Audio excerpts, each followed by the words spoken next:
Life is unpredictable. One moment, everything is going smoothly, and the next, you're hit with challenges that threaten to knock you off course. Whether it's a stressful situation at work, a disagreement with someone close to you, or a personal setback, it's easy to lose your calm. But what if you could train your mind to remain composed, no matter what life throws at you? As the famous author Ryan Holiday once said, "The only thing you can control is your reaction." This simple yet powerful truth is the foundation of everything we'll explore in this book. We often think we can control the world around us, but the reality is we can't. However, what we can control is how we respond, and the ability to stay calm, even in the most chaotic situations, is a skill anyone can learn if they're willing to put in the work. In this book, you'll learn how to master your mind, how to stay composed in moments of stress, and how to build a life where external chaos no longer determines your emotional state. Imagine being able to walk into any situation, whether it's a high-pressure meeting, a personal conflict, or a tough moment in your life, and feel completely in control. Not only will you handle it, but you'll do so with clarity, confidence, and peace. The techniques we'll cover aren't about ignoring your emotions or pretending everything is perfect. They're about learning to respond thoughtfully instead of reacting impulsively. They're about building mental resilience so that when life gets hard, you don't lose your inner peace. Training your mind to stay calm in every situation isn't just about making your day-to-day easier, it's about transforming the way you experience life. It's about taking back your power so that you're no longer at the mercy of stress, frustration, or panic. You will gain the tools you need to navigate challenges with a steady, focused mind. This book will provide you with actionable, practical advice that you can use right now to start seeing a difference in how you handle stress. You'll learn how to create habits that build emotional strength, how to silence your inner critic, and how to take control of your thoughts when everything around you seems out of control. By the end of this journey, you will have developed a mindset that allows you to stay calm, confident, and focused, no matter what life throws your way. It's time to stop letting your circumstances dictate your emotions. It's time to train your mind to be calm in every situation and reclaim your peace. Chapter 1. What is real calmness and what it's not? Imagine you're standing in the middle of a storm. The wind howls, rain pours down, and trees bend under the force. But right at the center of it all, there's a space of stillness, a place where the wind slows, the noise fades, and everything is quiet. That's what real calmness feels like, not the absence of chaos, but the ability to remain steady within it. Most people think calmness means staying silent or showing no reaction, but that's not true. Staying calm isn't about pretending everything is fine when it's not. It's not about forcing yourself to smile when frustration is bubbling inside you. Real calmness isn't a mask, it's a skill. It's the ability to maintain control over your emotions, no matter what's happening around you. Many believe that calm people are simply born that way, as if some personalities are naturally peaceful while others are wired for stress. That's another misconception. No one is born with perfect calmness. It is something developed through awareness, practice, and self-control.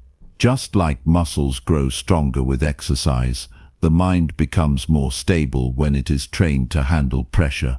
Think about the last time you were in a stressful situation. Maybe someone cut you off in traffic, or a coworker made a careless mistake that affected your work. Maybe someone's words hit a nerve, and you reacted before thinking. That reaction, whether it was anger, frustration, or anxiety, was not something you chose. It happened automatically. This is what most people experience daily, being pulled around by their emotions instead of controlling them. Real calmness doesn't mean ignoring emotions or pushing them down. It means understanding them and deciding how to handle them. Imagine holding a cup of hot coffee while walking through a crowded room. If someone bumps into you, the coffee spills. What's inside the cup is what comes out. If a person is filled with anger, stress, or frustration, then when life bumps them, that's what spills out. Calmness is about filling your mind with clarity and control so that no matter what happens, you don't spill over in ways you regret. People often confuse calmness with weakness, thinking that being calm means letting others take advantage of you. In reality, the calmest individuals are often the strongest. They don't need to raise their voice to prove a point. They don't react emotionally just to show they care.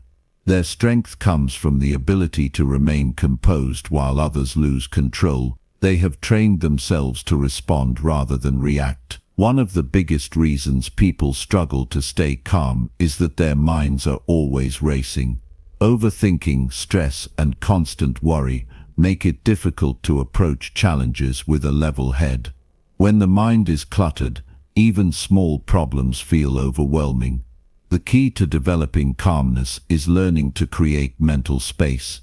A calm mind is not an empty mind. It is a mind that knows what to focus on and what to let go of. Another misconception is that calmness means having no emotions at all. Some assume that staying calm means not caring, but that's not true either. A calm person still feels everything: joy, anger, sadness, excitement, but they don't let emotions control their actions. It's like driving a car. If emotions take the wheel, the ride becomes unpredictable. But when calmness is in control, emotions take the passenger seat. They are still there, but they don't dictate the direction. Think about professional athletes in high-pressure situations. A basketball player stepping up for a game-winning free throw, a surgeon performing a life-saving operation, a firefighter entering a burning building. These people don't remain calm because the situation is easy.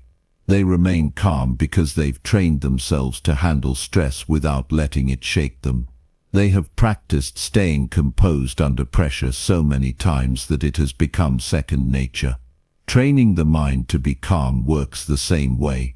It starts with awareness. Recognizing when emotions are taking over is the first step. Most people don't realize they are losing control until after it happens.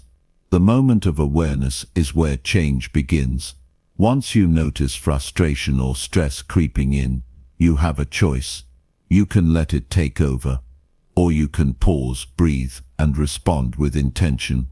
Breathing is one of the most powerful tools for calmness. When stress hits, the body reacts, heart rate increases, breathing becomes shallow, muscles tense up. But the breath is the bridge between the body and the mind. Controlling the breath signals to the brain that there is no real danger, allowing the body to relax. A single deep breath in a moment of stress can be enough to reset your entire response. Another key to calmness is perspective. Many things that trigger stress are not as serious as they feel in the moment. A delayed flight, a difficult conversation, an unexpected problem at work. These things may seem overwhelming at the time, but in the bigger picture, they are just small moments in a long life. The ability to step back and see the bigger picture prevents unnecessary stress. There is also great power in pausing before reacting. People often regret words spoken in anger or decisions made in frustration. A short pause, even just a few seconds, can make the difference between a reckless reaction and a thoughtful response. Calmness gives you control over your actions rather than letting emotions dictate them. The journey to mastering calmness doesn't happen overnight. It takes patience and practice. Small, everyday situations provide the best training ground. Dealing with an annoying email, waiting in a long line, facing an unexpected inconvenience, these are all opportunities to practice calmness. The goal is to build a habit of staying composed in small moments so that when bigger challenges arise, calmness is already your default response. With time, the mind learns that it doesn't have to react to every small thing. Not everything requires an emotional response. The more you practice letting go of what doesn't matter, the more you gain control over what does. A calm mind is not one that never feels stress, but one that knows how to navigate it without being consumed by it. Real calmness is a kind of freedom. Freedom from being controlled by external circumstances. Freedom from reacting out of impulse. Freedom to choose how to respond to life's challenges with clarity and confidence. It is not about ignoring emotions or avoiding difficulties. It is about mastering the ability to remain steady no matter what happens. And that kind of calmness is something anyone can develop. It doesn't require special talent or a unique personality. It only requires the willingness to train the mind, one moment at a time, until calmness becomes second nature. Chapter 2. Why your brain overreacts and how to fix it. The mind is an incredible tool, but it doesn't always work in your favor.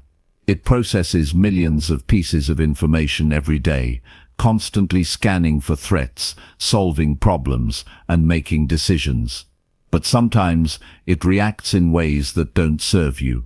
A small inconvenience feels like a disaster, a simple disagreement turns into an argument, and minor mistakes feel like personal failures. The brain, left untrained, exaggerates situations and makes them feel more intense than they actually are. This happens because the brain evolved for survival, not peace of mind. Long ago, humans faced real dangers, predators, food shortages, unpredictable environments. The mind developed a system to detect threats instantly. If there was a rustle in the bushes, the brain assumed it was a predator, triggering an immediate reaction. This instinct kept people alive. But in today's world, the same system still operates, even though the dangers have changed. Instead of wild animals, modern threats come in the form of emails, deadlines, social conflicts, and uncertainty. The brain still reacts as if survival is at stake, even when it's not. This is why stress and anxiety feel so overwhelming. The brain releases chemicals that prepare the body for danger, heart rate increases, muscles tense, and breathing becomes shallow. This response was useful when escaping predators, but in everyday life, it leads to unnecessary worry, frustration, and emotional reactions that only make situations worse. The good news is that this automatic response can be rewired. The brain is adaptable. With training, it can learn to recognize real dangers from imagined ones and respond with clarity instead of panic. One of the biggest reasons the mind overreacts is because it jumps to conclusions. A single negative comment can feel like an attack. A moment of silence from someone can be misinterpreted as rejection. A minor mistake can seem like failure. The brain fills in the gaps, often assuming the worst. This habit comes from a desire to protect, but in reality, it causes unnecessary stress. Recognizing this pattern is the first step to breaking it. The next time frustration, anger, or anxiety rise quickly, notice what's happening. Instead of reacting immediately, pause and question whether the situation is truly as serious as it feels. More often than not, it isn't. The power to slow down thoughts before they spiral out of control changes everything. The mind is like a lens, and how it focuses determines the experience. If it zooms in on problems, those problems appear larger than they are.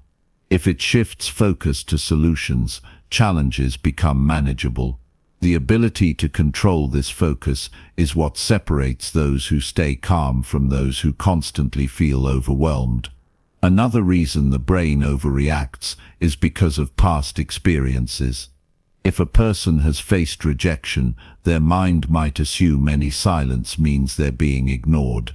If they've experienced failure, Even small setbacks can trigger deep frustration. The brain stores memories and uses them as filters to interpret new situations. This is why some people react strongly to things that seem minor to others. They are not just reacting to the present moment, they are responding to the emotions attached to past experiences. But the past does not have to dictate the present. By becoming aware of these mental patterns, it becomes possible to separate old emotions from current reality. Thoughts and emotions work in cycles. A small worry can turn into a big problem if it is given too much attention. If the brain latches onto a negative thought and keeps replaying it, the body reacts with stress, and that stress feeds the thought, making it stronger. This loop can trap a person in a cycle of anxiety or frustration. The way to break free is to disrupt the pattern. The moment negative thoughts start to spiral, shifting attention to something else, whether it's deep breathing, movement, or a different perspective, prevents them from gaining momentum. Another important factor in retraining the brain is learning to differentiate between real problems and imagined ones. Many people spend time worrying about things that never actually happen. The mind creates scenarios, playing out worst-case situations as if preparing for disaster. But most of these imagined problems never materialize. The time and energy spent worrying could be used more effectively elsewhere. Focusing on what can be controlled instead of what can't reduces unnecessary stress. The ability to stay calm in any situation comes from recognizing that not everything requires an immediate emotional reaction. Some things are not worth the mental energy they consume. The brain will always try to sound the alarm, but not every alarm is an emergency. Learning to observe these mental reactions instead of getting caught up in them is a skill that brings a deep sense of peace. Training the mind to react calmly takes practice, but it is possible. Small daily moments provide opportunities to build this skill.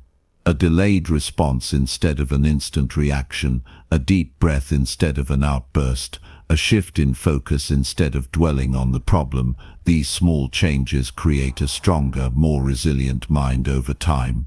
The brain may always have the instinct to overreact, but it does not have to be in control. With awareness and practice, calmness can become the default response to any challenge. Chapter 3. Control your breath. Control your mind. The way the mind responds to stress is deeply connected to the way the body functions. When pressure builds up, whether from a difficult conversation, an unexpected setback, or a demanding situation, the first thing that changes is the breath. It becomes quick, shallow, and uneven, sending signals to the brain that something is wrong. This reaction might not seem like a big deal, but it plays a crucial role in whether a person remains calm or feels overwhelmed. The breath is the bridge between the body and the mind, and learning to control it is one of the most powerful tools for staying steady in any situation. Most people don't pay much attention to how they breathe. It happens automatically, so it's easy to overlook. But the way a person breathes affects everything from heart rate to mental clarity. When breathing is fast and uncontrolled, stress levels rise. When it is slow and deep, the nervous system relaxes, creating a sense of stability. The body and mind are constantly communicating, and the breath is one of the strongest signals in that conversation. Taking charge of it means taking charge of emotions. Imagine standing at the edge of a high cliff. Even if there's no real danger, the body reacts as if there is. The heart pounds, the breath speeds up, and muscles tighten. This is the body's automatic response to fear. The same thing happens in stressful everyday situations, just on a smaller scale. An argument, an unexpected problem, or a moment of uncertainty can trigger the same physical reactions, making it hard to think clearly. The fastest way to regain control is to slow the breath. When breathing is steady, the body relaxes and the brain receives a signal that there is no real threat. This simple shift can turn chaos into clarity. The power of breath control isn't just theory, it's something that has been practiced for centuries. Ancient traditions, from martial arts to meditation, have always placed deep importance on breathing techniques. Warriors used it to stay composed in battle. Philosophers used it to sharpen their minds. Even today, athletes, surgeons, and performers rely on breath control to stay focused under pressure. It is not just about relaxation, it is about maintaining control in moments that demand a clear and steady mind. In the middle of a tense moment, whether facing a difficult conversation or dealing with an unexpected challenge, the breath is often the first thing to change. The body shifts into fight or flight mode, preparing for conflict or escape. But most modern problems do not require running or fighting. They require thinking, patience, and clarity. Shallow breathing keeps the body in a state of tension, while deep, controlled breaths bring it back to balance. The way a person breathes in stressful moments determines whether they react impulsively or respond with calmness. One of the simplest and most effective techniques is lengthening the exhale. When breathing out is longer than breathing in, the nervous system shifts into a relaxed state. This is why sighing feels like relief. It naturally slows the heart rate and eases tension. Practicing this regularly trains the body to remain calm even when pressure is high. Breath control is also a powerful way to break cycles of overthinking. When the mind is caught in endless worry, the body follows, creating a loop of stress and tension. Shifting focus to the breath pulls attention away from racing thoughts and back to the present moment.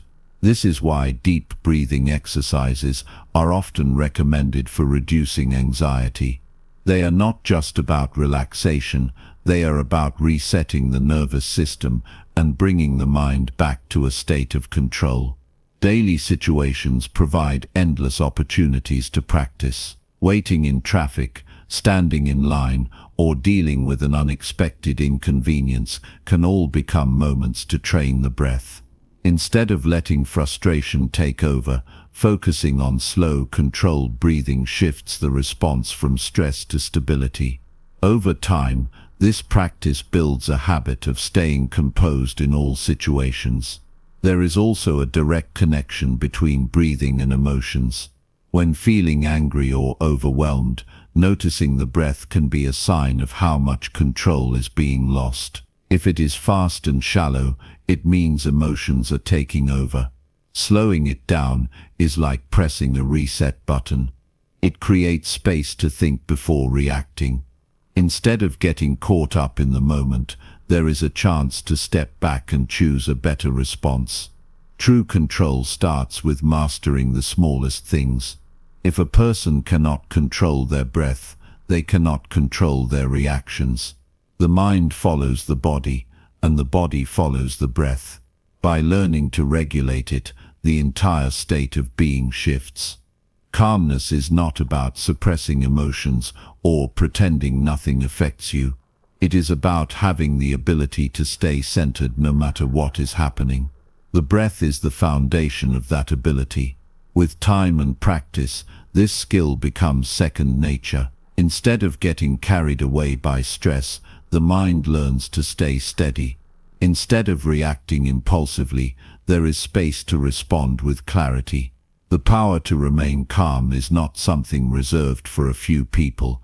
It is something anyone can develop. It starts with awareness, grows with practice, and becomes a way of life. The breath is always there, ready to be used as a tool for strength, stability, and control. Chapter 4.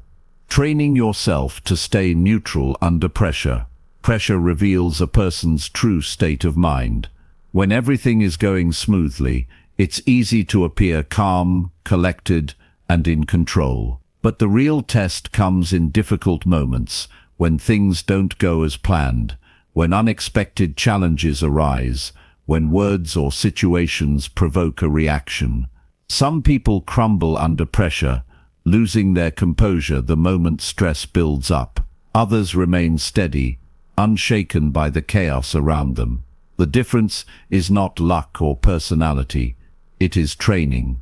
The ability to stay neutral under pressure is a skill, and like any skill, it can be developed. It starts with understanding that pressure is not the enemy. Pressure is a part of life. No matter how much planning is done, no matter how careful a person is, stressful situations will always arise. The key is not to avoid them, but to prepare for them.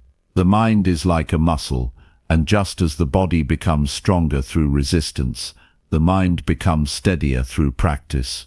Those who train themselves to remain level-headed in small moments will find that they can do the same in bigger challenges. Most people react emotionally to pressure because they take everything personally. When something goes wrong, it feels like an attack. When someone disagrees, it feels like a threat. When a situation doesn't unfold as expected, it feels like failure. But in reality, most events are neutral. It is the interpretation that turns them into something stressful. The same situation that makes one person panic might not even bother someone else. The difference is not in the event itself, but in how it is processed. Learning to see things objectively instead of emotionally is one of the most powerful ways to stay calm. A useful way to train neutrality is to step outside of the moment. Instead of reacting instantly, imagine watching the situation from a distance, as if observing someone else going through it. This creates space between emotion and response. When the mind is not tangled in immediate feelings, clarity appears. Instead of acting on impulse, there is time to choose the best course of action. This habit, when repeated, rewires the brain to handle pressure with control rather than panic. Another way to build steadiness is to expect difficulty rather than resist it. People often struggle because they believe things should always go smoothly. When life doesn't match this expectation, frustration builds. But stress is not caused by the event itself, it is caused by resistance to the event. A person who expects that there will be delays, challenges, and unexpected turns is not caught off guard when they happen. They simply adjust and move forward. The less resistance there is to reality, the less power stress has. The mind naturally wants certainty. It wants to know what will happen next. It wants everything to be predictable. But the world doesn't work that way. There will always be situations where things feel out of control. In these moments, the only real control is over how one chooses to respond. Instead of trying to control the situation, controlling the reaction is what matters. Staying neutral does not mean feeling nothing. It means not allowing emotions to dictate actions. Small daily moments provide constant opportunities to practice this skill. A delayed response instead of an immediate reaction. A deep breath instead of frustration. A pause to consider instead of rushing to conclusions.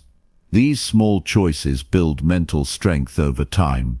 No one masters calmness overnight, but those who train themselves to remain steady in minor challenges find that they naturally stay composed when bigger tests arise. The most disciplined minds are not the ones that feel nothing. They are the ones that feel everything but are not controlled by it. Training neutrality is about developing the ability to see things clearly, to think before reacting, and to navigate life's difficulties without being thrown off balance. Pressure will always exist, but those who master their response to it will always have the upper hand. Chapter 5: How to Stop Overthinking and Worrying About Everything. The mind has a habit of holding on to thoughts longer than necessary. One small worry turns into a long chain of anxious thinking. A simple mistake replays over and over, growing bigger with every repetition. A harmless comment from someone else becomes a source of self-doubt, analyzed from every possible angle. Overthinking doesn't solve problems. It creates them. The longer the mind lingers on something, the more real it feels, even if it has no actual weight in reality. Thoughts can build entire scenarios that never happen, causing stress over things that don't exist. This habit drains energy, steals focus, and makes even small challenges feel overwhelming. The first step to breaking free from overthinking is recognizing that most thoughts are not facts.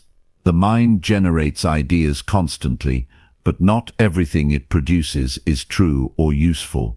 Just because a thought appears doesn't mean it deserves attention. Most overthinking comes from attaching too much importance to thoughts that should have been dismissed. Analyzing, reanalyzing, and searching for meaning in every little detail is like trying to read too deeply into a passing cloud. It changes shape, moves on, and yet the mind tries to make sense of something that was never meant to be permanent. Many people assume that worrying means they are being responsible. They believe that if they don't keep thinking about a problem, they might miss something important. But in reality, the more they think, the less clarity they have. A cluttered mind does not make better decisions, it makes more uncertain ones. Clarity comes from stepping back, not from diving deeper into endless thoughts. Solutions appear when the mind is calm, not when it is tangled in a loop of repetitive worry. Training the mind to stop overthinking starts with awareness. Noticing when thoughts are becoming excessive is the first step toward regaining control. Instead of letting the mind spiral, shifting attention to something real in the present moment breaks the cycle. Movement, deep breathing, or even focusing on physical sensations like touch or sound can bring the mind back to reality. The brain cannot be in two places at once. If it is fully engaged in the present, it cannot continue running in circles around imaginary problems. Another way to stop overthinking is to limit how much time is given to certain thoughts. Some decisions need careful attention, but most daily worries do not deserve hours of mental energy. Setting a time limit for decision-making forces the mind to focus only on what truly matters. Once the time is up, the choice is made, and there is no need to go back and second-guess. Constantly revisiting past choices or replaying conversations serves no purpose except to create unnecessary doubt. Letting go of thoughts that no longer serve a purpose is a skill that requires practice. The mind naturally wants to hold on to things, believing that thinking about them longer will somehow change the outcome. But the past cannot be rewritten, and the future cannot be controlled by worry. What can be controlled is where attention is placed right now. Every moment spent in overthinking is a moment taken away from actual living. The mind should be used as a tool, not as a source of constant distraction. Not everything requires a deep analysis. Some things are better left as they are, without breaking them apart into unnecessary details. A passing comment from someone else does not always have a hidden meaning.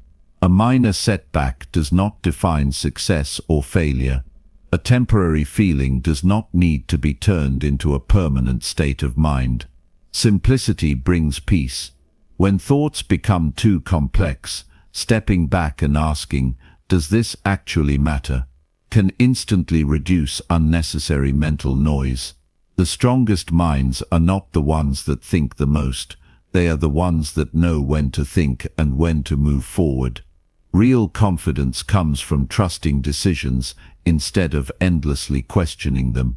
Inner peace comes from releasing unnecessary mental weight instead of carrying it.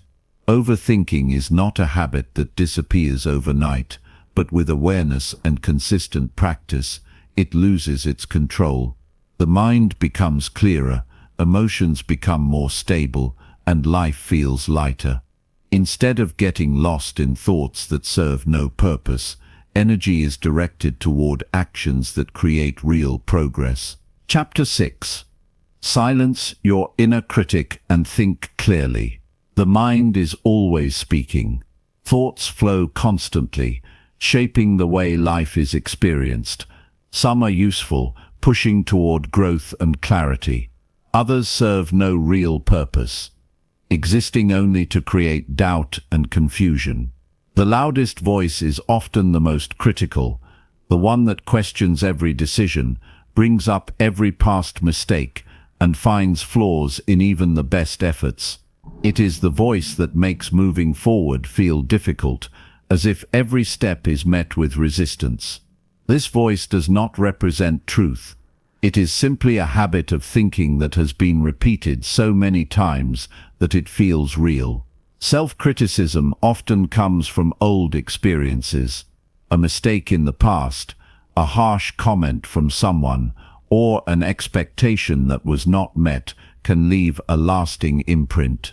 Over time, these imprints turn into beliefs, shaping the way the mind speaks. It becomes easy to assume that every thought is a reflection of reality. But the mind is not always accurate. It does not always speak in facts. More often, it simply repeats the same patterns it has learned over the years. The way to silence the inner critic is not by fighting it. Arguing with negative thoughts only makes them louder. The more attention they receive, the more power they have. Instead of engaging with them, they can simply be observed. A thought appears, but instead of reacting to it, it is seen for what it is, just a thought. Not every thought deserves belief. Not every voice in the mind speaks truth. Clarity begins when space is created between thoughts and reactions. When criticism arises, it does not have to be taken personally. It can be noticed without being absorbed. This small shift in awareness changes everything. Instead of being controlled by negativity, it becomes something that passes through, like a cloud in the sky. It appears, it moves, and it disappears. Speaking to oneself with the same patience and understanding that would be given to a close friend changes the way the mind functions. No one would speak to another person the way the inner critic often speaks. Harsh words, constant doubt, endless questioning, none of these are the way people encourage others. Yet, they are often the way people speak to themselves. Changing this pattern requires conscious effort. Instead of allowing negative thoughts to run unchecked, they can be replaced with ones that are more balanced and realistic. Shifting focus from problems to solutions also weakens the voice of self-doubt. When mistakes happen, instead of replaying them, attention can be given to what can be learned and improved. The past cannot be changed, but the future is shaped by what is done now. If the mind is occupied with progress, there is less room for unnecessary criticism. The strongest minds are not free from doubt. They have simply learned not to give it power. They recognize that thoughts are not always a reflection of truth. They choose to focus on actions rather than being caught in endless self-judgment. When the inner critic is no longer the loudest voice, space is created for clarity, confidence, and peace. The mind becomes an ally instead of an obstacle, and every challenge is approached with a sense of control rather than fear. Chapter 7. Stop reacting, start responding. There are moments when life demands an immediate response. Something unexpected happens, and without warning, emotions begin to rise. The impulse is to react, to defend, to explain, to prove a point, or to fight back. This instinct comes from a place of survival, but it is not always the best choice. Reaction often comes from a place of emotion, where the mind is clouded and clarity is lost. Once something is said or done, it cannot be undone. The words are out, the actions are set in motion. In those moments, the ability to pause and shift from reacting to responding becomes one of the most powerful tools for mastering the mind. The difference between reacting and responding lies in control. Reacting is impulsive. It is an immediate, unfiltered response to a situation. It is driven by emotion, and more often than not, it comes from a place of defense. It can feel good in the short term, getting a word in, putting someone in their place, or expressing frustration, but it rarely leads to anything productive. In fact, reactions often make situations worse, leaving people with regret, conflict, and unresolved feelings. Once the emotional surge subsides, there is usually a sense of regret for what was said or done in the heat of the moment. Responding, on the other hand, is intentional. It requires a brief moment of reflection, a pause before action, where emotions are checked and thoughts are considered. In this space, clarity and reason can guide decisions rather than impulse or emotion. A response doesn't come from a place of defensiveness, but from understanding, calmness, and often wisdom. It's the difference between reacting with anger and responding with patience. It's the difference between saying something out of frustration and choosing to communicate thoughtfully. This difference is where true control lies. A key part of the practice is recognizing that not everything requires a response. People often feel the need to react to every slight, every comment, every challenge, but the truth is, not every situation needs a reply. Sometimes, the most powerful response is no response at all. This doesn't mean retreating or avoiding difficult conversations, but rather choosing when and how to engage. When people learn to control their immediate reactions, they free themselves from the burden of constant emotional response. One of the most practical ways to practice responding instead of reacting is to create a habit of pausing. When something happens that triggers an emotional reaction, the first step is to take a breath, step back, and allow time to process. Even a few seconds can create enough space to shift from an emotional reaction to a more reasoned response. It is in these moments of pause that the mind can return to its center and approach the situation with clarity. This simple habit, pausing before reacting, brings incredible power. When the mind isn't clouded by emotional reactivity, it is able to think clearly and make better decisions. Instead of being driven by impulse, it can respond based on the best course of action, not the first impulse. Instead of escalating the tension in a situation, it can diffuse it. Instead of falling into patterns of anger, defensiveness, or frustration, it can choose a more measured and thoughtful path. Responding with intention also involves recognizing what truly matters. When caught up in the moment, it's easy to get lost in the small details. A careless comment, a slight misunderstanding, or a disagreement can feel overwhelming. But in the grand scheme of things, how many of these moments are truly important? Responding instead of reacting means recognizing when something is worth investing emotional energy in and when it is better to let go. Not everything requires a fight, and not every disagreement requires a resolution.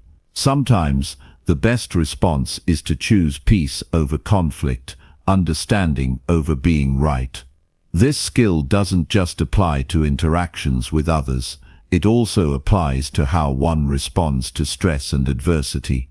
Life doesn't always go according to plan. Challenges appear, setbacks happen, and obstacles get in the way.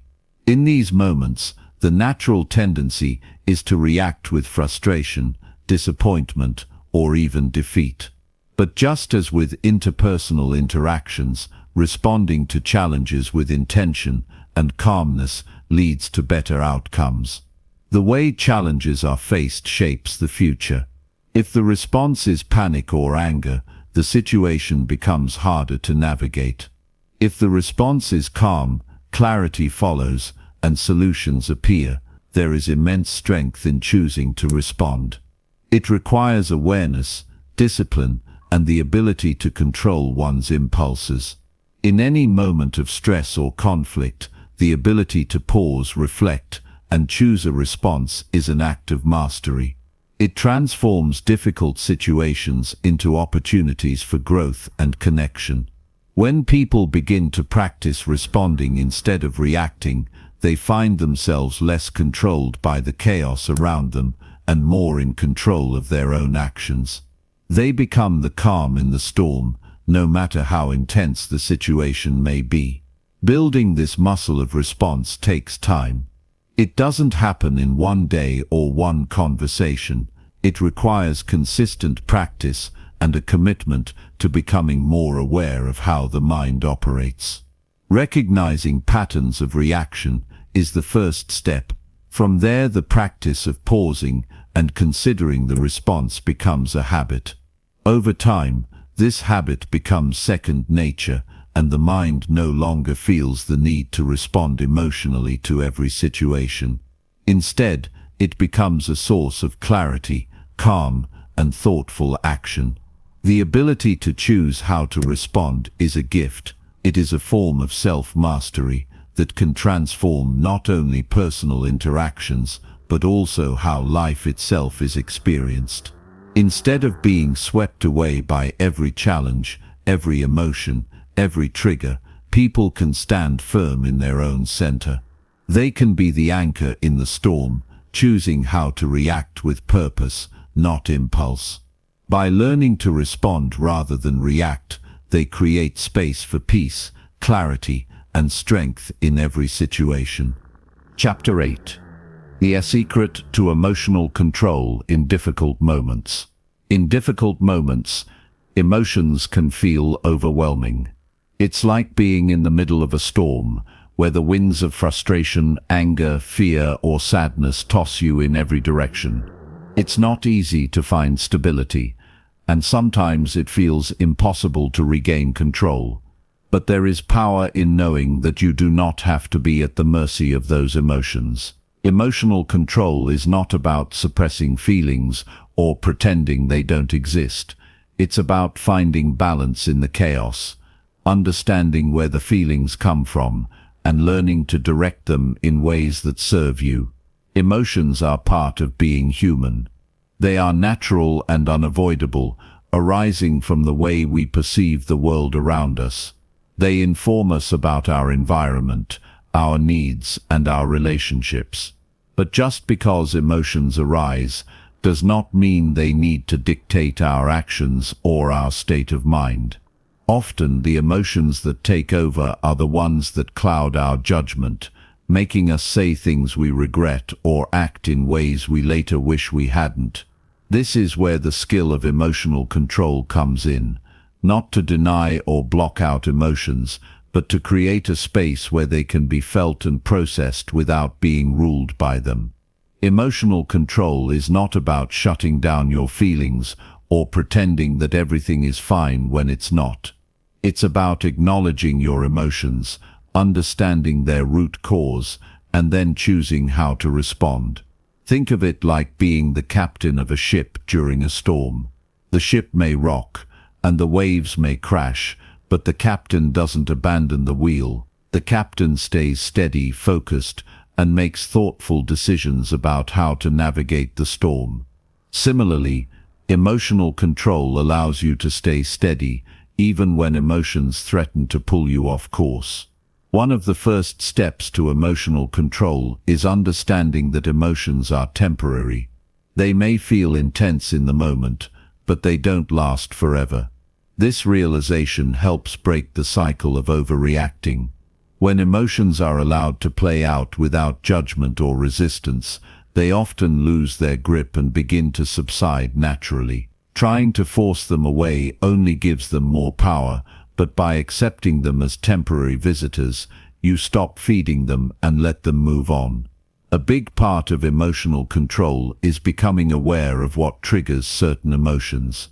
What causes you to feel frustrated, angry, or anxious? What are the situations words or people that set off these feelings. Identifying these triggers is key because it gives you insight into why you feel the way you do. Once you understand your triggers, you can begin to make choices that prevent these emotions from taking over. It's like knowing which buttons to avoid pressing, so you're less likely to experience the emotional storm in the first place. For example, if you know that a particular situation at work causes you to feel anxious, you can prepare yourself mentally for it. You can think through how you want to handle it, what kind of response you want to have, and what emotional state you want to cultivate. In doing this, you shift from a reactionary mode, where your emotions control you, to a proactive mode, where you control your emotional response. Emotions, however, are not always negative. Happiness, excitement, love, and joy are just as much a part of life, and the ability to manage these positive emotions is just as important as managing negative ones. Being in touch with your emotions doesn't mean being overwhelmed by them, whether those emotions are positive or negative. It's about learning to experience them fully without allowing them to dictate your decisions or your actions. Another essential tool for emotional control is mindfulness. By practicing mindfulness, you can step back and observe your emotions without judgment. Instead of reacting impulsively, you pause, take a moment to notice how you're feeling, and simply observe the emotion without letting it control you. Mindfulness helps you create a distance between you and the emotion, allowing you to understand it without being consumed by it. It's the difference between being swept away by the current and standing on solid ground, watching the current from a place of safety. When emotions arise, you don't need to act on them immediately. In fact, acting impulsively often leads to regret. When faced with intense emotions, take a moment to breathe deeply. Focus on your breath, and use that breath to ground yourself in the present moment. This pause creates space, and in that space you can make a more measured response. You don't have to let the emotion lead you. You can lead the emotion. Sometimes, emotional control requires a shift in perspective. For example, when facing criticism or a challenging situation, it's easy to feel defensive or upset. But what if instead of immediately reacting, you chose to see it as an opportunity for growth? What if the person offering criticism is trying to help you improve, not tear you down? Changing how you perceive a situation can drastically alter your emotional reaction. This doesn't mean ignoring your feelings, but it does mean reframing the situation in a way that empowers you to respond calmly and thoughtfully. There is also the power of self-compassion. Being kind to yourself when emotions are overwhelming is a crucial part of emotional control. It's easy to become frustrated with yourself for feeling a certain way or for not handling a situation perfectly. But emotional control isn't about perfection. It's about being compassionate with yourself, acknowledging that you're human and that emotions are part of that. By being gentle with yourself, you can better navigate difficult feelings without judgment or shame. Emotional control isn't about forcing yourself to feel a certain way. It's about allowing yourself to feel and then deciding how to respond. Emotions are like waves. They come, they rise, they crash, and they recede. You don't have to resist them or fight them. You can simply ride the wave and stay grounded until it passes. The more you practice this, the more natural it becomes to stay calm in the face of emotional turmoil. It is important to remember that emotional control is a skill, and like any skill, it takes practice. You won't always get it right, and that's okay. What matters is the willingness to try and to keep learning. Over time, emotional control becomes a way of life, a habit that shapes how you respond to every situation. When you master this skill, you no longer have to be ruled by your emotions. You can navigate the ups and downs of life with grace, confidence, and a deep sense of inner calm. You become the one who is in charge, not the emotions themselves. The more you practice emotional control, the more you'll find yourself at peace, even in the most challenging circumstances. You won't be immune to emotions, but you'll be able to handle them with poise, allowing you to move through life with greater ease and clarity.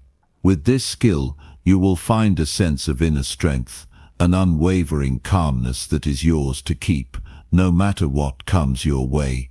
Chapter 9. How to handle high-stress moments like a pro. High-stress moments are an unavoidable part of life. Whether it's a deadline at work, a personal issue, or something unexpected that throws everything off balance, stress can hit us in the most inconvenient and overwhelming ways. The key to navigating these situations without losing your composure lies in the ability to stay grounded, maintain perspective, and approach the situation with calmness and clarity.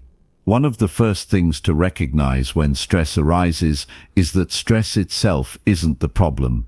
It's how we react to it that often makes it worse. Stress is simply a response to a perceived challenge, and challenges are a part of everyday life. The problem isn't the stress, but rather the way we often give into it, letting it spiral out of control. When stress hits, our bodies and minds react instinctively, our hearts race, our thoughts scatter, and everything feels urgent. But just because stress shows up doesn't mean we need to let it dictate how we feel or what we do. It's all about managing that initial reaction. You don't shut down or ignore the stress you're feeling, but you can learn to create a pause between feeling the stress and reacting to it. In that space, you have the ability to choose how you want to respond. The first step in controlling stress is recognizing that you have a choice. You don't have to immediately jump into panic mode or let the stress take over your thoughts and actions. A simple way to gain control over the stress response is by focusing on your breath. In moments of high stress, our breath becomes shallow, and we forget to breathe deeply.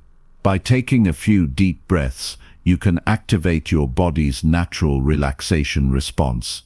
When you breathe deeply, it triggers a calming effect on your nervous system, helping to reduce the immediate impact of stress. It may seem small, but this small action can make a big difference. It brings your attention away from the chaos and into the present moment, giving you the clarity to think through your next steps. Another powerful technique to handle stress is to challenge your thinking. Often, when we're stressed, we start to imagine the worst-case scenario, spiraling into anxious thoughts about what could go wrong.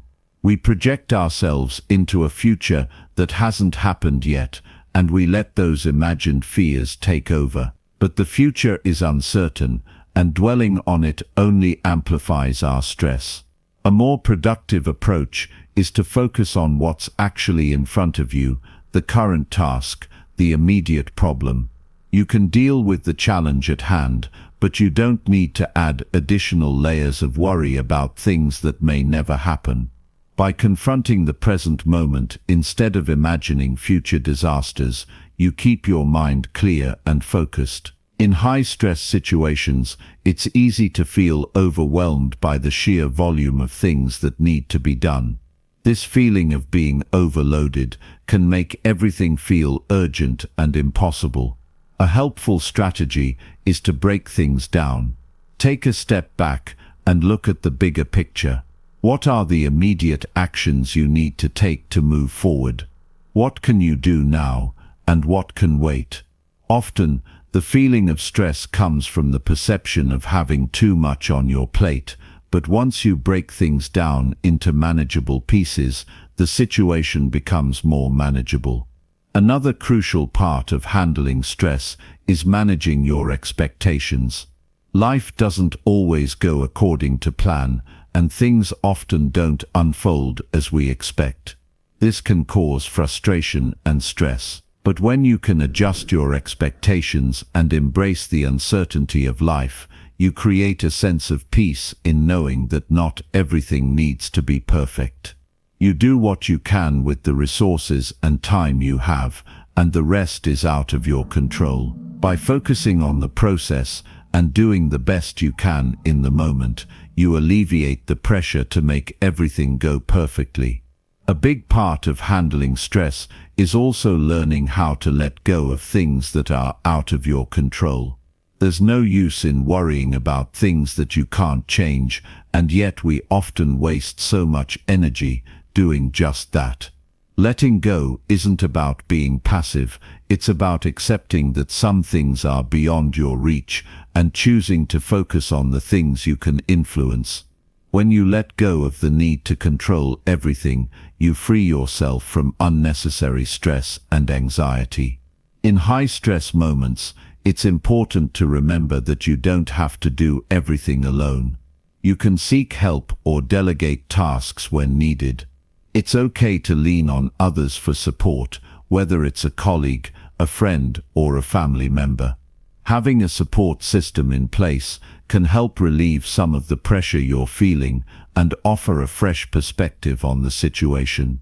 Collaboration often leads to better results, and sharing the load can make stress feel less overwhelming. Another important aspect of handling stress is maintaining your physical health. Stress takes a toll on both your mind and your body, and the more physically resilient you are, the better equipped you'll be to handle stressful situations. Regular exercise, a balanced diet, and adequate rest are all vital components in building physical resilience. When your body is strong, you're better able to handle the mental strain that stress can place on you. The mind and body are interconnected, and taking care of one supports the other. Finally, after the stress has passed, it's essential to reflect on how you handled the situation. Did you react impulsively, or did you stay calm? What worked well, and what would you do differently next time? This reflection isn't meant to criticize yourself, it's about learning and growing. Stressful situations are opportunities for growth, and the more you reflect on them, the more you'll build the emotional resilience needed to handle future challenges with ease. It's easy to see stress as something we need to avoid, but the reality is that stress will always be part of life. What matters is how we deal with it. By learning to stay calm, manage your thoughts, break down tasks, and focus on the present, you take away stress's power over you. The more you practice these strategies, the more resilient you become, and the more natural it feels to handle stress with a clear mind and a steady heart. The next time stress tries to take over, you'll be ready, not by eliminating it, but by facing it with a calm and measured response. In doing so, you'll not only master stressful situations, but also build the emotional strength needed for whatever life throws your way. Chapter 10. Dealing with difficult people without losing your cool. Dealing with difficult people is one of the most challenging experiences we face in life. It's something that can test our patience, stretch our emotional limits, and often leave us feeling frustrated. Whether it's a colleague at work, a family member, or even a stranger, the way we respond to difficult people has a profound impact on our own peace of mind. It's easy to get caught up in the drama, the arguments, or the misunderstandings, but the key to handling these interactions with grace and calmness lies in controlling your own response. The first thing to understand is that you can't control other people. No matter how much you might want to change someone else's behavior, you simply can't. People have their own emotions, beliefs, and experiences that shape the way they act. And while you might not agree with or even understand their actions, it's important to remember that their behavior is not your responsibility. What you can control is your own reaction. You can control how you let their words or actions affect you, and that's where your power lies. One of the most effective ways to handle difficult people is to avoid taking their behavior personally. Often when someone is rude, aggressive, or disrespectful, we internalize it. We think, "What did I do wrong?" or "Why are they treating me like this?" But the truth is, other people's behavior is rarely about you. It's more about them, about their frustrations, their insecurities, or their struggles. When you can see that their actions aren't a direct reflection of who you are, you can stop letting it affect your sense of self-worth. When faced with someone who is difficult, take a moment to pause before reacting. Instead of immediately responding with anger or frustration, take a deep breath. By giving yourself a brief pause, you create space between the stimulus, the difficult person, and your response. In that space, you have the opportunity to choose your reaction, and you don't have to respond with emotion or aggression. You can choose to respond with kindness, patience, or even silence. One of the most powerful tools you can use in dealing with difficult people is empathy. While it might be hard to empathize with someone who is being rude or unkind, trying to understand their perspective can help you navigate the situation with more calmness. People act out of their own pain, stress, or misunderstandings. When you put yourself in their shoes, you start to see that their behavior might be a result of things you don't fully understand. This doesn't mean you have to agree with them or condone their behavior, but it allows you to approach the situation with compassion instead of hostility. Another important factor to remember is that you don't need to engage in every argument. Sometimes, difficult people thrive on conflict. They want to provoke you, make you defensive, or get under your skin. But by refusing to engage in the drama, you take away their power. You don't have to have the last word or win the argument. In fact, sometimes the best response is to remain calm, composed, and quiet. Silence can be a powerful tool. It disarms the situation and shows that you're not willing to be pulled into unnecessary conflict. If the situation calls for a response, make sure you keep your communication clear, respectful, and assertive. Being assertive doesn't mean being aggressive or domineering. It simply means standing your ground while remaining respectful of the other person. You can express your feelings and boundaries without resorting to aggression. When you communicate in this way, you demonstrate that you are in control of your emotions and that you value yourself enough to stand up for what you believe in. Sometimes, the most difficult people are the ones who seem to have no regard for your boundaries. They may constantly interrupt you, dismiss your opinions, or invade your personal space. In these situations, it's important to assert your boundaries firmly. This might feel uncomfortable at first, but it's a necessary step in maintaining your own peace. When you allow others to overstep your boundaries without addressing it, you are essentially giving away your sense of control. But by calmly and confidently asserting your boundaries, you regain that control and protect your mental and emotional well-being. Of course, there will be situations where difficult people won't change. Some people simply aren't open to compromise, and no matter how much you try to empathize or communicate with them, they will continue to behave in ways that challenge your peace of mind. In these cases, you need to know when to walk away. Sometimes, the best way to protect your calmness is to remove yourself from the situation entirely. This doesn't mean giving up or admitting defeat. It means recognizing that continuing to engage with someone who is determined to be difficult is only going to drain your energy.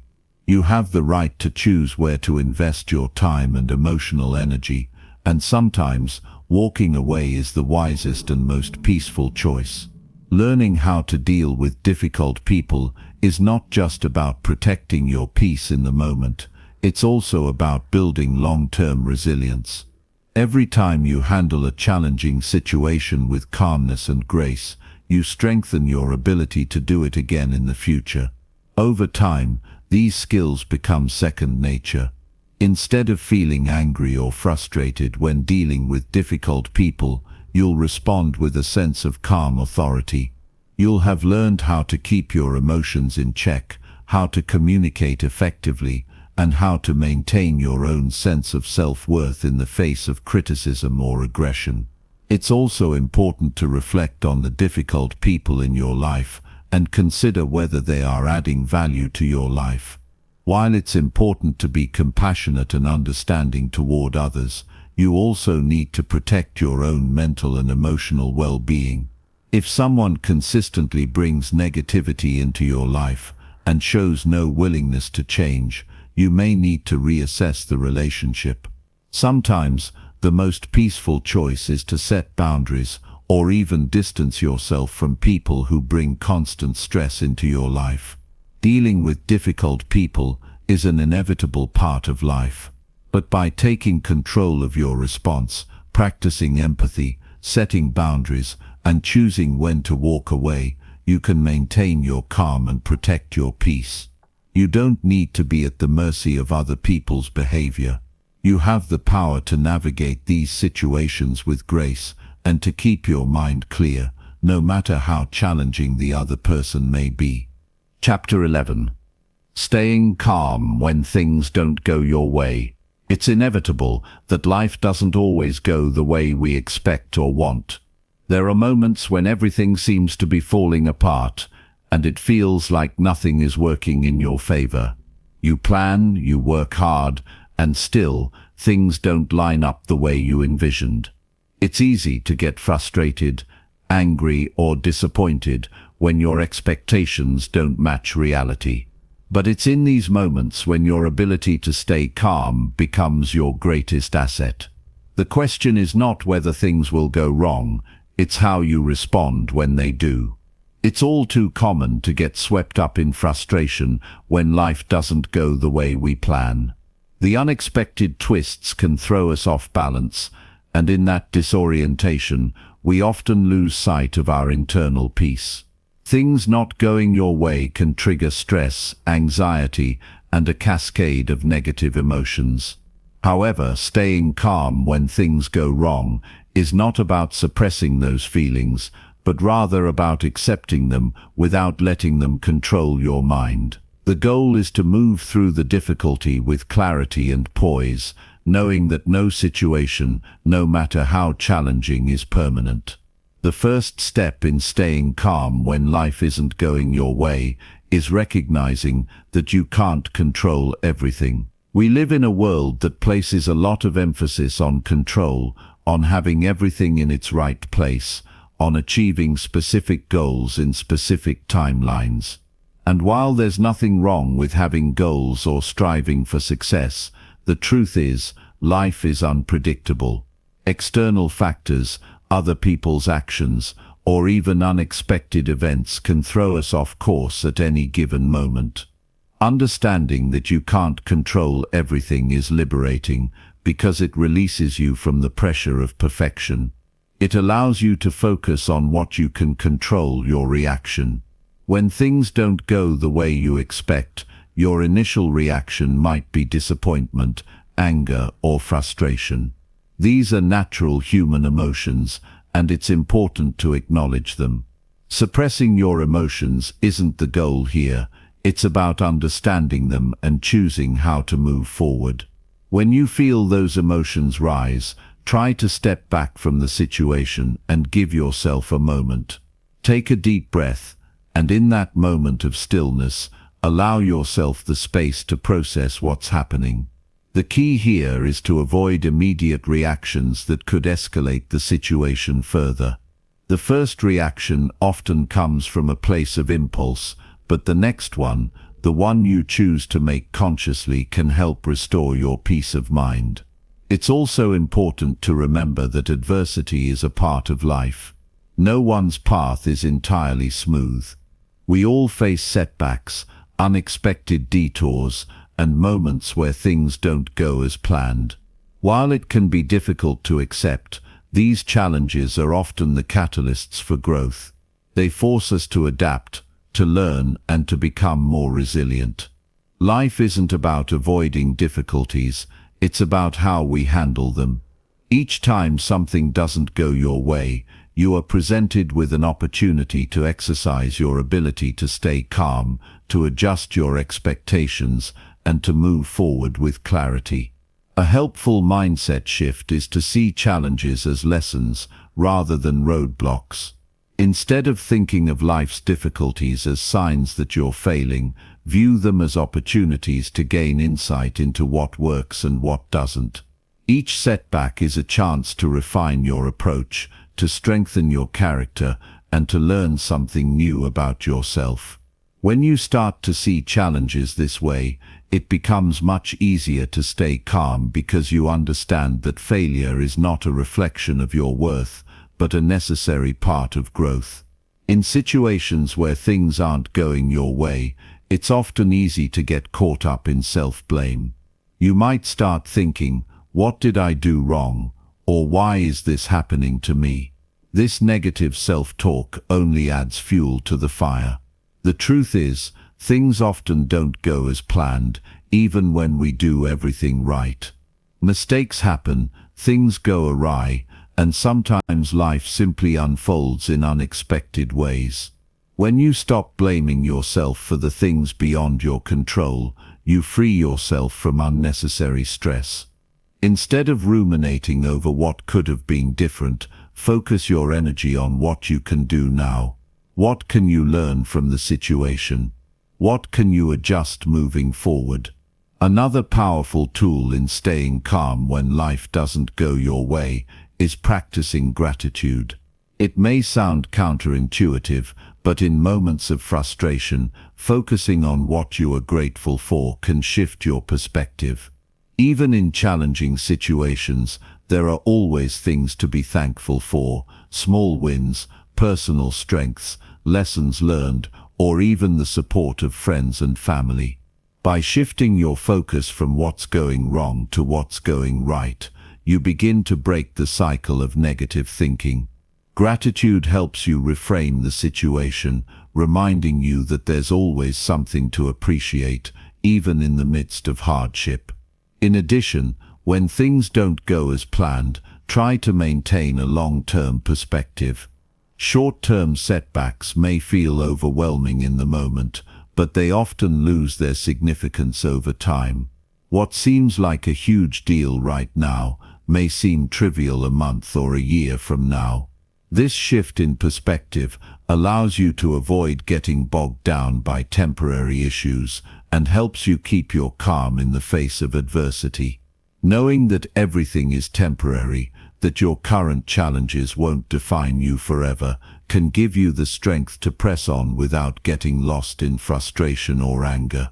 It's easy to get discouraged when things aren't going the way you envisioned, but it's important to keep moving forward, even if the progress feels slow. Taking small, consistent actions can help you regain a sense of control. Instead of focusing on the big picture or the end result, shift your focus to the next small step you can take. Break down your goals into manageable pieces and take them one at a time. This approach prevents you from feeling overwhelmed and helps you maintain a sense of calm, even in the face of setbacks. When life doesn't go your way, it's also crucial to remember that there are always alternatives. Sometimes, things don't unfold as expected because a different, perhaps even better, path is waiting for you. The detours in life often lead to the best discoveries.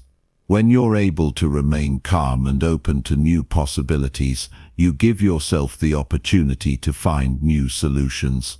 Flexibility is a key component of maintaining your peace of mind in these situations.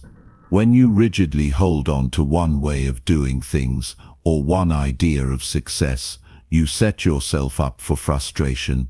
But when you remain open and adaptable, you allow yourself to explore new avenues that may lead to unexpected success. The ability to stay calm when things don't go your way is a skill that takes practice. It's not something that happens overnight, but each time you face a challenge, you are building your resilience. The more you practice staying calm, the more natural it becomes. You'll start to notice that even in the most difficult situations, you are able to maintain your composure, think clearly, and make decisions from a place of peace rather than panic. In these moments, you'll find that you have the strength to weather any storm, no matter how unpredictable or challenging it may be. Chapter 12. When life hits hard, staying calm during personal crisis. Life has a way of testing your ability to stay calm, especially when you face personal crises. Whether it's the loss of a loved one, a financial setback, a health scare, or a major life change, these moments challenge us in ways that nothing else can. It's in these times of deep personal hardship that your ability to maintain composure becomes essential. But how do you stay calm when your world is shaking? How do you keep your inner peace when everything around you feels like it's falling apart? The first thing to understand is that feeling overwhelmed, confused, or distraught during a personal crisis is entirely normal. These moments bring pain, uncertainty, and emotional turmoil, and it's unrealistic to expect that you'll feel calm or composed right away. Acknowledging the emotional weight of the situation is not only necessary, but healthy. Your feelings matter, and they are a natural response to the circumstances you're facing. The goal is not to suppress or ignore your emotions, but to find a way to move through them without letting them completely control you. One of the most important things to remember is that your reactions during a crisis are shaped by your mindset.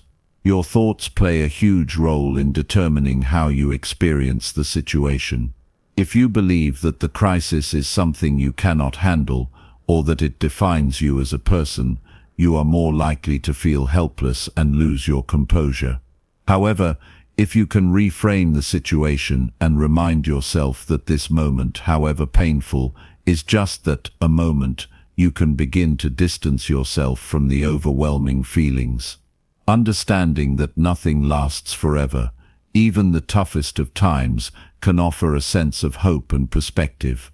Another essential practice during a personal crisis is focusing on what you can control. Crises often bring with them a sense of helplessness, but it's important to recognize that you still have control over how you respond. While you might not be able to change the circumstances, you can control how you manage your emotions and how you move forward. This sense of agency is incredibly powerful. Even in the darkest of times, knowing that you have the ability to choose your next step, however small it may seem, can help you regain a sense of control. It reminds you that you are not entirely at the mercy of the situation, but that you still have power in your own response. In these difficult moments, your breath becomes your ally. When your emotions are running high, it's easy for your thoughts to spiral, and the physical manifestations of stress, like a racing heart or shallow breathing, only amplify the sense of chaos. But focusing on your breath, slowing it down, and taking deep, intentional inhales and exhales can help to calm both your mind and body. The breath is the simplest tool available to you in moments of panic. By taking a few minutes to breathe deeply, you can center yourself, reduce your stress, and shift your perspective. Another useful strategy during a crisis is the power of acceptance. Accepting the situation for what it is doesn't mean that you like it or that you've given up. It simply means that you are acknowledging the reality of the moment without resistance. Often the suffering we experience during a personal crisis comes from fighting against the reality of the situation. We wish it were different, we wish we could change it, but wishing doesn't alter what's happening. Accepting the reality of the situation can bring a sense of peace, allowing you to focus on how you can move forward rather than being stuck in what is. When you stop fighting reality, you free yourself to take action. During a personal crisis, you may also find yourself questioning your worth, your future, and your ability to recover. It's common to feel like everything you've worked for has been shattered, but it's in these moments that your resilience is most important. You've survived difficult moments in the past, and you'll survive this one too. Reminding yourself of your past strengths and overcoming adversity can help reignite your confidence. Acknowledge the times in your life when you thought you wouldn't make it through, but you did. These past experiences are proof that you have the strength to endure and rise again, even when things feel impossible. Staying calm in the midst of personal hardship also requires you to lean on the support of others. You don't have to face these challenges alone, and reaching out to trusted friends, family members, or even professional support can provide you with the help and perspective you need. It's easy to feel isolated when going through a crisis, but sharing your struggles with others can lighten the burden and help you feel less alone. Sometimes, simply talking through your feelings can provide clarity and relief. You don't have to carry the weight of the crisis by yourself. It's also essential to give yourself permission to grieve.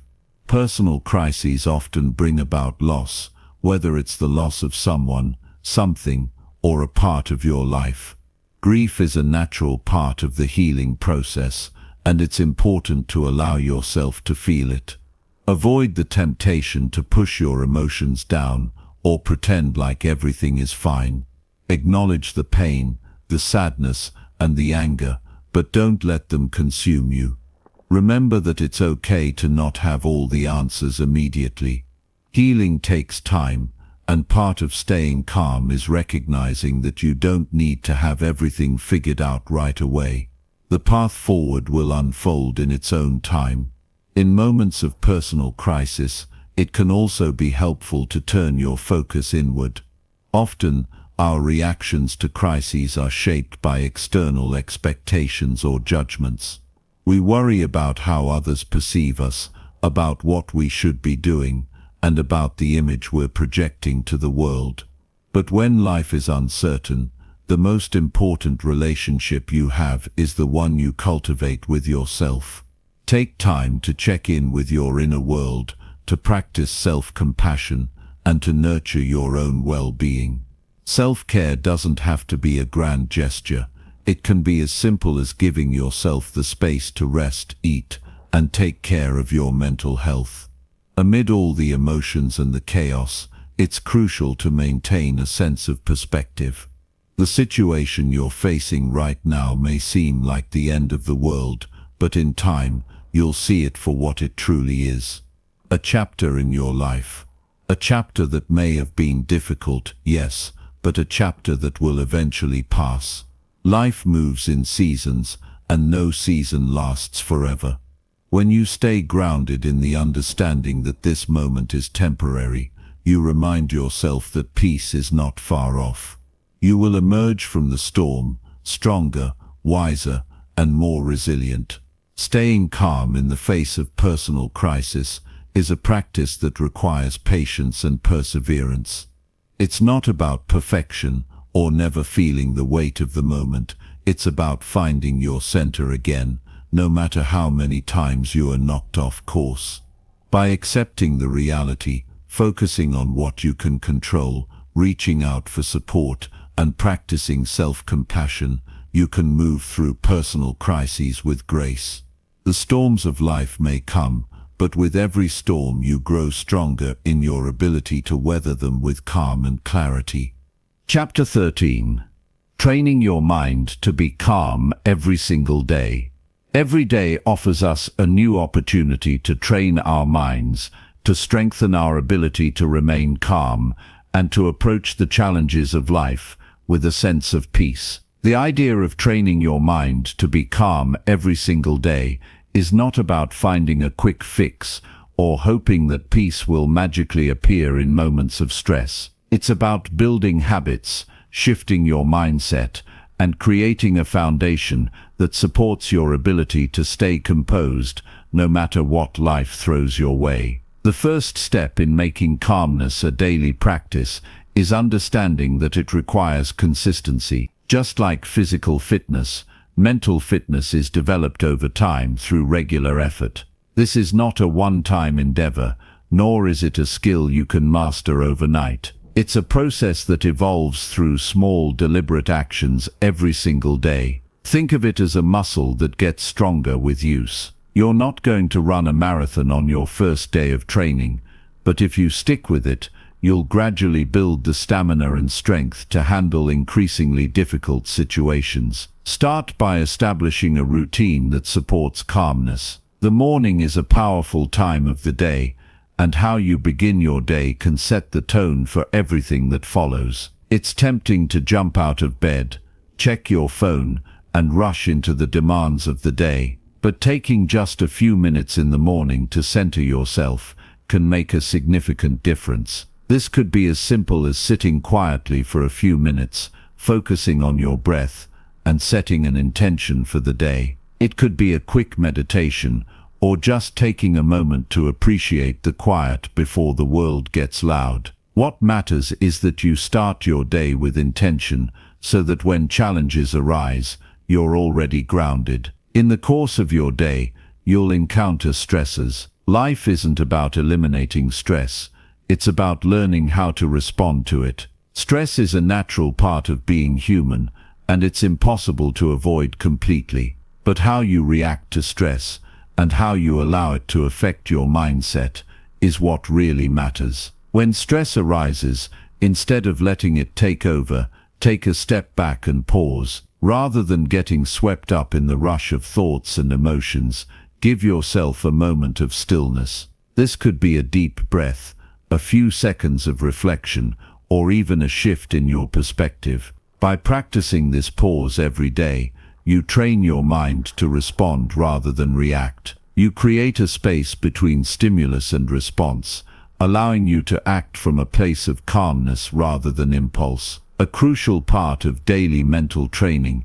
is developing the ability to focus. In our modern world, distractions are everywhere. It's easy to get overwhelmed by the constant flow of information, demands, and expectations. But cultivating focus is essential if you want to stay calm in any situation. When you focus your attention on the present moment, you immediately disconnect from the chaos. You stop worrying about what might happen in the future or ruminating on what happened in the past. Instead, you become fully immersed in what is happening right now, which helps you feel more grounded and less anxious. Practice mindfulness throughout your day. This doesn't mean you need to be in a constant state of meditation, but it does mean that you're intentionally present in whatever you're doing. Whether you're eating, walking, working, or having a conversation, practice being fully engaged in that moment. If your mind starts to wander,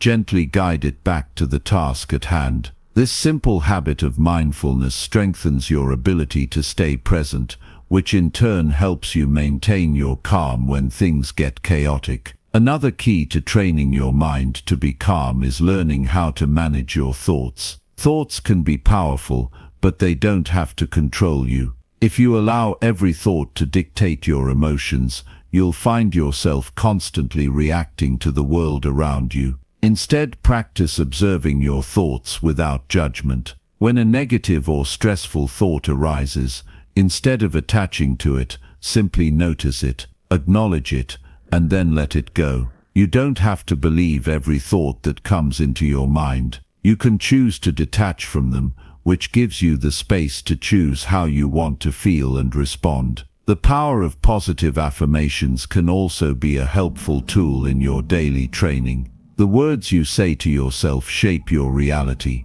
If you tell yourself that you're calm, strong, and capable, you're more likely to embody those qualities in your daily life. Repeating positive affirmations helps to rewire your brain, gradually replacing negative or fear-based thinking with thoughts that support your inner peace. This practice doesn't require a lot of time or effort, but it can be incredibly powerful when done consistently. Another practice that can help you stay calm every day is gratitude. Focusing on the things you're grateful for shifts your attention from what's going wrong to what's going right. It's easy to get caught up in the stresses of life, but when you make gratitude a daily habit, you start to see things from a different perspective. Each day, take a moment to reflect on the things you appreciate. This simple habit trains your mind to focus on the positives, helping you to maintain a more balanced and calm mindset.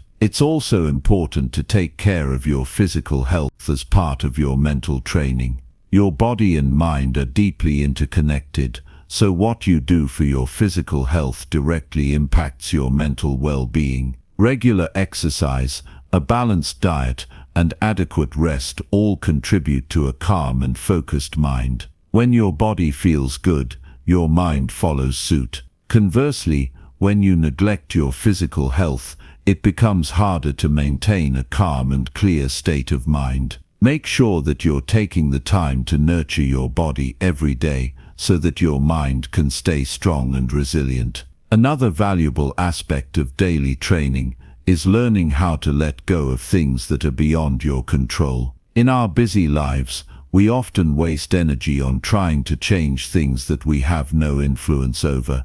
Whether it's the actions of others, the outcomes of certain situations, or the opinions of the people around us, these things are out of our control. The sooner we can accept that fact, the sooner we can focus on what truly matters. Every day, make a conscious effort to release the things that you cannot control. By doing so, you free yourself from unnecessary stress and create more space for calmness in your life. Lastly, it's important to recognize that staying calm every day doesn't mean being perfect. There will be days when you're not as centered or as calm as you'd like to be. You'll experience moments of frustration, anxiety, or overwhelm. That's okay. What matters is that you keep showing up, keep practicing, and keep training your mind. Perfection isn't the goal, progress is. Every time you practice calmness, you're building a stronger foundation. Every time you respond to a challenging situation with patience and composure,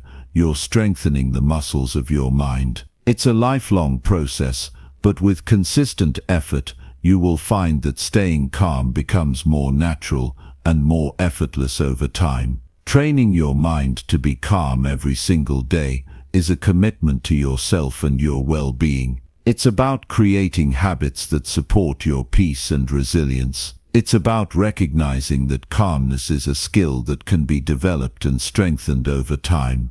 By making calmness a daily practice, you'll not only become more resilient in the face of life's challenges, but you'll also experience a greater sense of peace and clarity in every moment. Keep showing up, keep practicing, and watch as your inner calm becomes an unshakable foundation in your life. Chapter 14. The Discipline of Calmness. Why self-control leads to peace.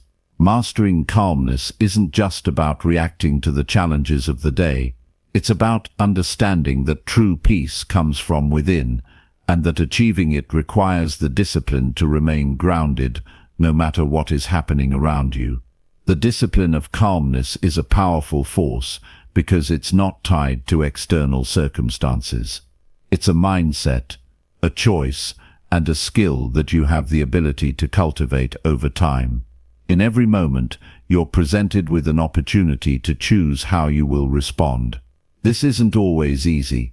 Life has a way of throwing curveballs at us, and it's easy to be swept up in the storm. But what if you could remain calm through it all? What if you could approach every situation with a sense of clarity and control, no matter how chaotic the world around you might seem? The key lies in discipline. Discipline isn't just about willpower or forcing yourself to behave in a certain way. It's about building habits that align with your values and then sticking with them consistently. Over time, these habits form the foundation of your inner calm. This kind of discipline requires patience, practice, and an unwavering commitment to your peace of mind. When you think about discipline, it's easy to associate it with rules and restrictions, but discipline, when it comes to calmness, is about freedom. It's about creating the freedom to choose your response to any situation, rather than reacting impulsively or letting your emotions take control. This freedom doesn't come from avoiding challenges or suppressing feelings. It comes from developing the capacity to face whatever comes your way with poise and presence. One of the most effective ways to build this kind of discipline is through daily practice. Every day offers a new chance to exercise your ability to stay calm. Whether it's a stressful conversation, a difficult task at work, or a personal setback, each challenge is an opportunity to strengthen your resolve. By practicing calmness regularly, you begin to wire your brain to respond with patience, clarity, and focus, rather than anxiety or frustration. It's important to understand that this kind of discipline isn't about perfection, it's about progress. The goal isn't to never get upset or frustrated, but to learn how to handle those moments with grace and self-awareness. Each time you encounter a situation that tests your calm, it's an opportunity to grow. The more you practice responding with composure, the easier it becomes over time. It's like building a muscle. The more you exercise it, the stronger it gets. One of the ways to cultivate this discipline is to focus on small, manageable actions. You don't need to overhaul your entire life all at once. Instead, identify one or two areas where you can begin practicing calmness. Perhaps it's learning to pause before reacting when you're confronted with a stressful situation. Maybe it's becoming more mindful of your thoughts and emotions and choosing not to let them dictate your actions. These small moments of self-control build the foundation for a deeper, more consistent sense of calm. It's also helpful to develop a routine that supports your mental discipline. A structured day can help you stay focused and avoid getting caught up in distractions. This doesn't mean that every moment needs to be planned down to the last second, but having a sense of structure gives you a sense of stability. When you know what to expect from your day, you're less likely to become overwhelmed by unforeseen events. This routine also creates space for moments of stillness and reflection, where you can center yourself and recalibrate if you've been pulled off course. As you work on building your mental discipline, remember that setbacks are part of the process. There will be days when you lose your cool, when things don't go according to plan, and when stress feels overwhelming. This is normal. What matters is how you respond to these moments. Instead of beating yourself up for losing your calm, use it as a learning experience. Reflect on what triggered you, and think about how you can approach similar situations differently in the future. This mindset of continuous improvement will help you stay focused on progress, not perfection. Another important element of the discipline of calmness is learning to let go of the need for control. So much of our stress comes from trying to control things that are outside of our influence. Whether it's other people's behavior, the outcome of a situation, or the way the world works, we often expend an incredible amount of energy trying to force things to go our way. But the truth is, control is an illusion. The more tightly you grip onto the need for things to go according to plan, the more frustrated and anxious you become when things inevitably don't. True discipline lies in the ability to let go of this need for control and to accept what is.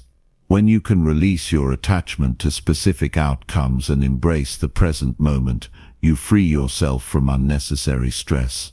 You shift from trying to manipulate the world to simply responding to it with calm, clarity, and acceptance. This doesn't mean you stop taking action or striving for your goals. It means you approach life with an open hand, trusting that whatever happens is part of your journey. To build this level of discipline, you need to practice letting go regularly. It could be something small, like choosing not to get upset when you're stuck in traffic, or something bigger, like accepting that you can't control other people's actions. In these moments, remind yourself that peace comes from within and that you have the power to choose how you respond. The more you practice this, the easier it becomes to remain calm in the face of adversity. Another important aspect of the discipline of calmness is learning to manage your energy. Your mental state is influenced not just by your thoughts, but also by your physical and emotional energy. If you're running on empty or neglecting your self-care, it becomes much harder to stay calm when things get difficult. Taking care of your body, mind, and spirit is essential for maintaining a sense of balance and peace. This means getting enough rest, eating nourishing food, exercising regularly, and taking time for activities that replenish you. When you're well rested, well nourished, and physically active, you have more mental clarity and emotional resilience. You're better able to handle the stress of everyday life without losing your cool. Make self-care a priority and recognize that it's not a luxury, it's a necessity for maintaining your inner peace. The discipline of calmness also requires a deep sense of self-awareness. To remain calm in any situation, you need to be aware of your thoughts, emotions, and physical sensations. This awareness allows you to catch yourself before you get carried away by your emotions or impulses. The more in tune you are with yourself, the better you can manage your reactions and maintain your sense of calm. Developing this self-awareness involves taking the time to reflect on your experiences. This could be through journaling, meditation, or simply taking quiet moments throughout the day to check in with yourself. By regularly reflecting on your thoughts and emotions, you gain insight into your patterns and triggers, and you can begin to shift them over time. True mental discipline comes from the recognition that your peace is not dependent on the outside world. It's not about having everything go perfectly or avoiding challenges altogether. It's about developing the ability to remain steady, no matter what. This kind of discipline is empowering because it means you are no longer at the mercy of external circumstances. You are the one in control of how you respond, and that control, in turn, gives you the freedom to live with peace, even in the midst of life's storms. The discipline of calmness is a lifelong practice. There will always be moments of stress and challenge, but with each day you spend cultivating this discipline, you strengthen your ability to navigate those moments with grace and composure. It's a practice that requires patience, persistence, and a deep commitment to your own peace of mind. But as you continue to build this discipline, you'll find that your ability to remain calm in any situation becomes more effortless, more natural, and more powerful. And with that calmness comes a deep sense of freedom, the freedom to live life on your own terms, no matter what challenges come your way. Chapter 15. Never let external events control your inner peace. The events and circumstances around us often feel unpredictable and uncontrollable. People let their emotions dictate their actions, and situations spiral out of control when things don't go as planned. The chaotic nature of life can be overwhelming at times, leaving us feeling powerless, frustrated, and anxious. But through it all, there's a fundamental truth that can serve as the bedrock of our peace.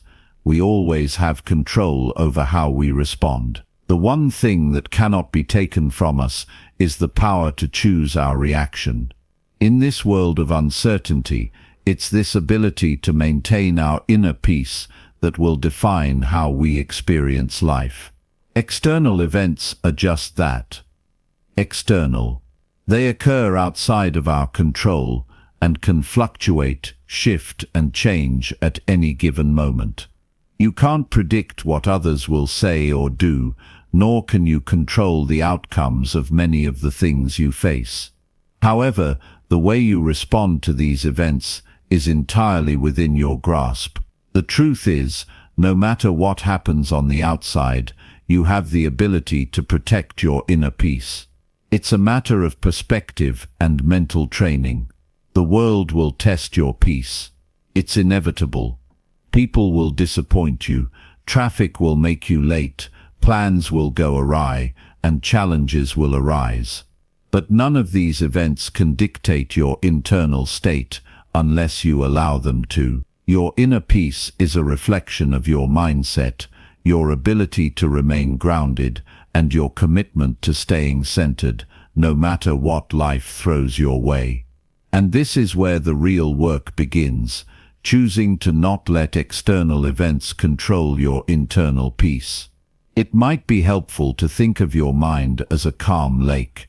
When you're at peace, the surface is still, reflecting the world in a clear, undisturbed way.